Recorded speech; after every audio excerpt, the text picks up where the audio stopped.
The return of one of the most powerful and fascinating Doctor Who villains in the show's history is coming back for the 60th anniversary. The Toymaker. But the Doctor in the Toymaker's rematch wasn't intended to be this long to see the return. The first Doctor in the original story, titled The Celestial Toymaker, describes the Toymaker as a being who is immortal, who has the power to create an entire universe that tortures its victims through a series of endless suffering by playing seamlessly childish games for eternity with no hope of escape and freedom. The Toymaker never came across as dangerous in the physical sense, but uses mental warfare, psychological and environmental manipulation to break the will of a person's mind. The Toymaker in the extended media lore is an entity that lived before the creation of the universe and part of the old universe. The Toymaker has many names, also referred to as the Crystal Guardian, the Mandalorian, the Cosmic, the Puppet Master, and Nocha, who was a trickster god in the 80th century as the Toymaker's inspiration. The Toymaker's origins are rather ambiguous and quite contradictory when you bring in the extended media and the wilderness years, with some accounts saying the Toymaker is a part of a race called the Elders from the old universe, and others depicting the Toymaker to not be part of any race, but as a title. The Toymaker's level of danger and power is at its highest point the Doctor has ever battled by being one of the old gods.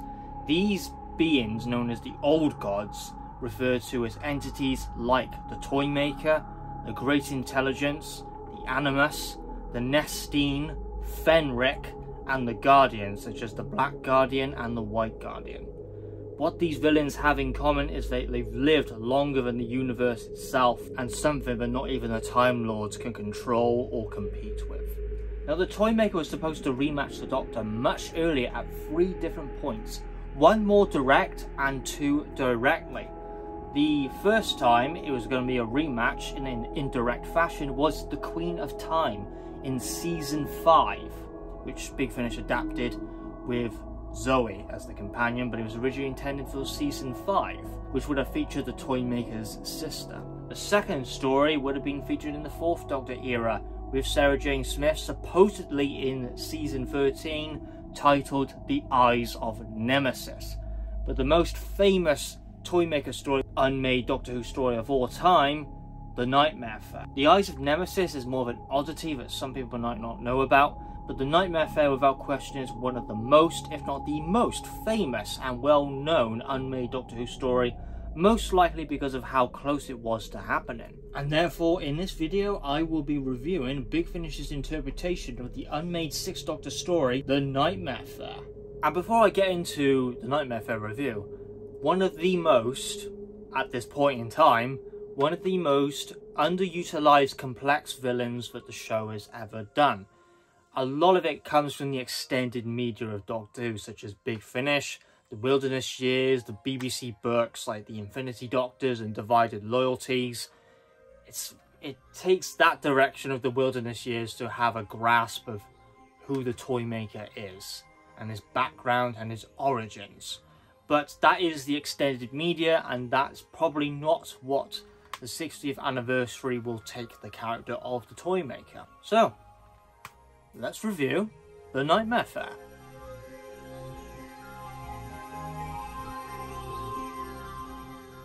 From a previous producer, Graham Williams, The Nightmare Fair is perhaps the most famous piece of unmade Doctor Who television, sees the 6th Doctor and Perry drawn to 1980s Blackpool and to investigate unusual activity in the time vortex while enjoying himself in Blackpool.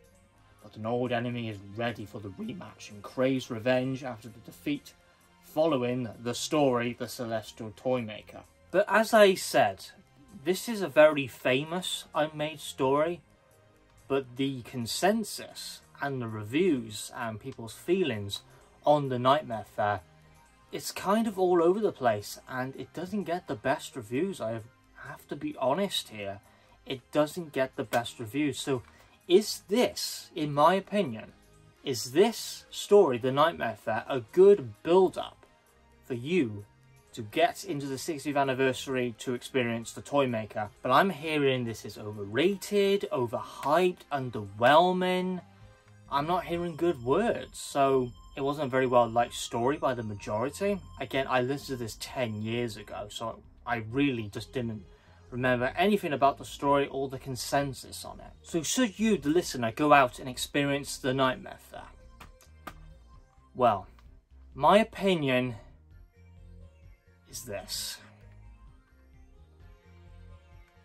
Yeah, it's a letdown. This is a bit of an underwhelming story. Is it bad? No, it isn't bad. But it is kind of a letdown. It is very underwhelming in some places. It's definitely not the heights of the Lost Stories, and the Lost Stories is all over the place for a range for me. The Lost Stories offer some of the best Doctor Who stories Big Finish have ever done.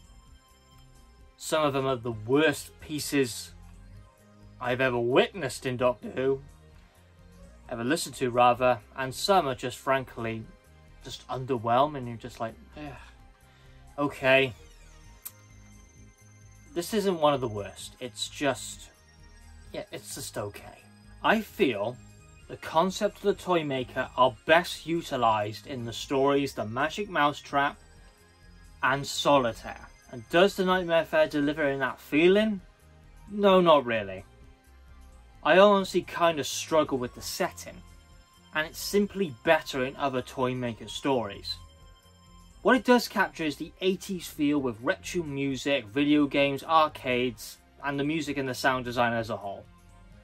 In fact, it even reminds me of an Adam Adamant episode from that series. This was my first Sixth Doctor story I listened to in quite a while, around 2 years or so. So it was a while since I listened to a Sixth Doctor release. So it was great to listen to the Sixth Doctor Colin Baker after quite a while, who Big Finish has done wonders for the incarnation following the TV series. But the Nightmare Fair, it struggles in structure and delivery. And what do I mean by that? It's pretty much a lot of filler and padding.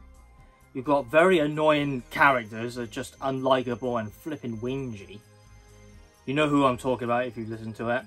The Toymaker's dialogue is pretty much perfect, mocks the Doctor for his predictability, which portrays the Doctor always as a pawn on a chessboard, with the Toymaker being the hand itself on the chessboard. But that is really all I would go in with positives. It's just the Toymaker himself. And discussing the Toymaker, even though he's the best thing about it, he isn't fully utilised as a villain. Is he cruel and sadistic in Nightmare Fair? Yeah. But in the original, that's the best representation of the Toymaker so far. But by going back, David Bailey's performing of the role of the Toymaker is just simply sublime. The dialogue and how he portrays the Toymaker of being very cruel and sadistic simultaneously speaks in this very innocent kind of manner, quite witty. It's just so superbly done. He tries to act like he couldn't harm a fly, but then again, he can. He's one of the most dangerous villains in the show's history. And that's what I mean by he doesn't look like he can harm you in the physical sense. He is dangerous in the mental and psychological ways of combat, basically. And he does this through the manifestation of creating games. And that's how the Toymaker first gets into the Doctor's head, by projecting his voice to him. The Doctor thinks it's Perry in the beginning, through these psychic projections. The Doctor and Perry, of course, get split up, and Perry definitely gets the short end of the stick here, basically just trying to avoid androids and interacting with a character named Kevin, but I'll get into the spawn characters later. But the dialogue with the Sixth Doctor and the Toymaker, even though there's not enough of it, and it's not very satisfying, I can only really pick out lines where the Doctor criticises the Toymaker of just treating everyone like checkers on a board, and he tries to get under the Toymaker's skin. It doesn't really work, but he tries to get under the Toymaker's skin that, well, he's almost calling him a loser because the Toymaker was defeated in the original Toymaker story, which he jabs at his ego almost.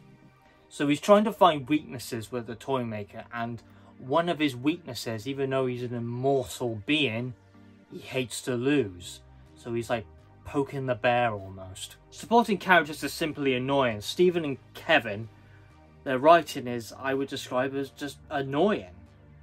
Kevin doesn't really hold a lot of weight in this story besides being just slightly annoying and trying to find his brother and interacting with Perry. The supporting characters are unbelievably forgettable, and it never really went into detail at all of how the Toymaker acquires people to work for him. What, are they under any form of influence? Or were they just hired people? Mercenaries? I honestly don't know. It was never covered, so you just have to assume that the Toymaker just controls them through their mind. I just don't remember at any point that was mentioned. Maybe I might be misremembering here, but I never remember that coming up. So if you have to fill in the gaps like that, then there are a bunch of holes and flaws within the writing, because it's alright if things are left ambiguous, which adds mystery, but to that there's no point. This story is divided into 2 parts. And I was saying to myself in part 1, and perhaps you might say the same thing too, the Nightmare Fair in the first disc is just straight up filler, straight up padding. Very little goes on.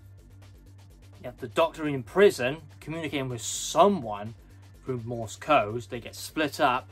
You have activity with these people in suits. You have annoying characters like Kevin. And yeah, not a lot happens. It's nice to see the Doctor enjoy a holiday for once and not get embroiled. But then again, that obviously changes. But yeah, that is what the Nightmare Fair. It's fun, yeah. But flipping hell is it filler. It's full of padding. I'm sorry to say this. I don't think this is a very well written story. Will this get you interested for the 60th anniversary and the build-up for the Toymaker? No, it won't. Even though the Toymaker is the best thing about this story, it's ironic that there's a part of it where it involves the Toymaker being one of the worst things about the Nightmare Fair. And I can't believe it fails what its primary goal was to achieve. It fails its primary goal. Blows my mind that it never achieved what the Nightmare Fair was built up to be. What was this built up to be?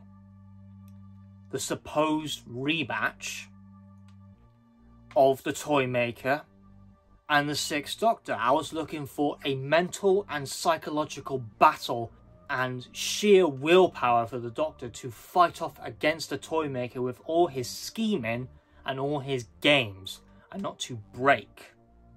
Does that happen? No, it just kind of ends. It just ends. It ends so abruptly, you're like, is that it? Where's this supposed rematch? So, the Nightmare Fair fails in its primary goal that it's trying to establish. The rematch. Wow. That ain't good. I don't really like how Perry was written in this as well. She was really gullible and naive. And what Kevin said, again, I won't spoil this.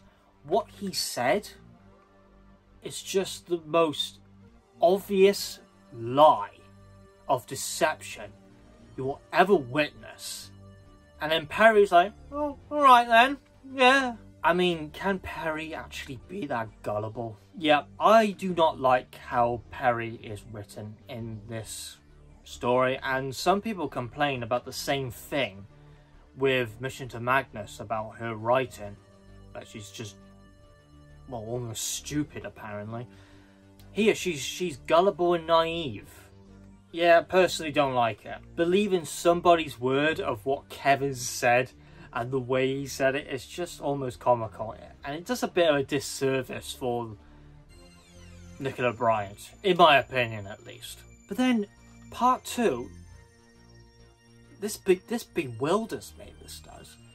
because I was hoping for this supposed rematch to happen, but most of the time it's focusing on these one-dimensional, boring-ass characters.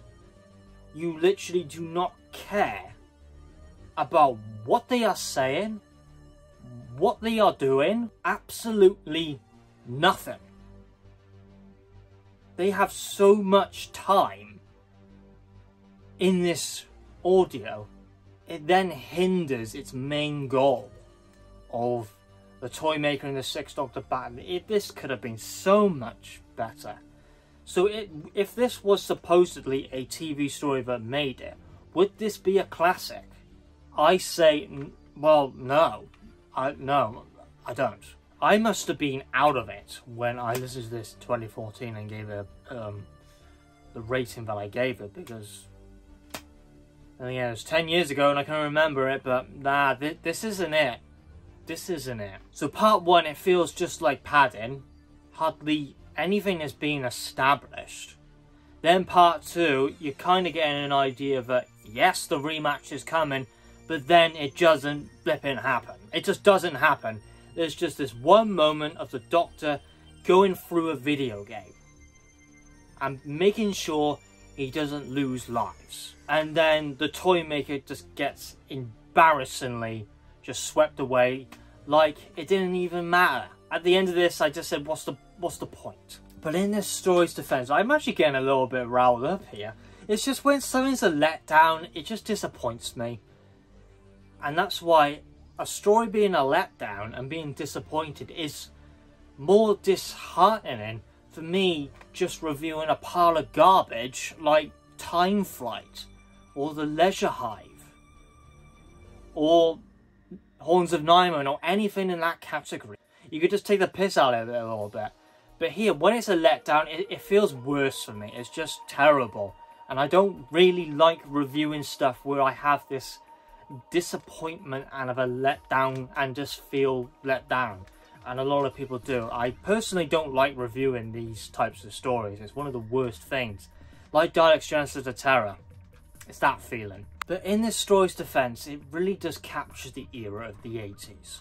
100% it captures the Sixth Doctor's era. If this story isn't stuck in a cell, when you're in the Toymaker's lair, now I'm going back to the negatives again, I don't really feel any atmosphere, and I believe it should have, because the Toymaker is such a complex, ambiguous and a mysterious character.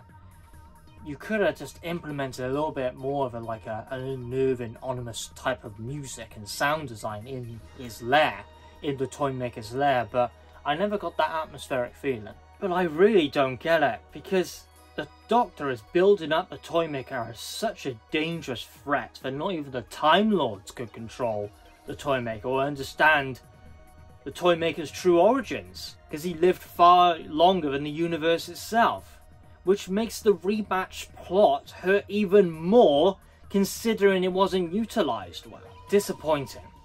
But let's do a quick fire round of what it does well. It captures the 80s era. The Toymaker's dialogue is amazing, and it's a fun and light listen.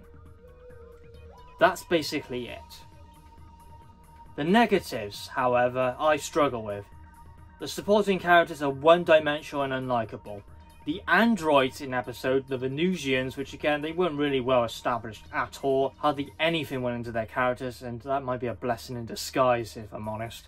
I did find them annoying. They were full of padding and filler, and it couldn't even accomplish the main thing it was supposed to do, which I have said over and over and over again. For the Doctor and the Toymaker's battle. Where was it? It just wasn't there, and it just ended. Ah, dear, dear, dear. I actually didn't expect this, really, because as I stated, I wasn't aware of the general consensus. Now that I am, because I checked people's reviews after I listened to it, and the highest rating I see the most is a 7, and the lowest rating I usually see is a 4. But I have seen lower than a 4. Okay, I am wrapping this up. This is not how I wanted it to go, really. When I was like contemplating, actually, do I really want to review this now? But then again, that's just me. I don't really like reviewing negative stuff, especially if I declare it disappointing.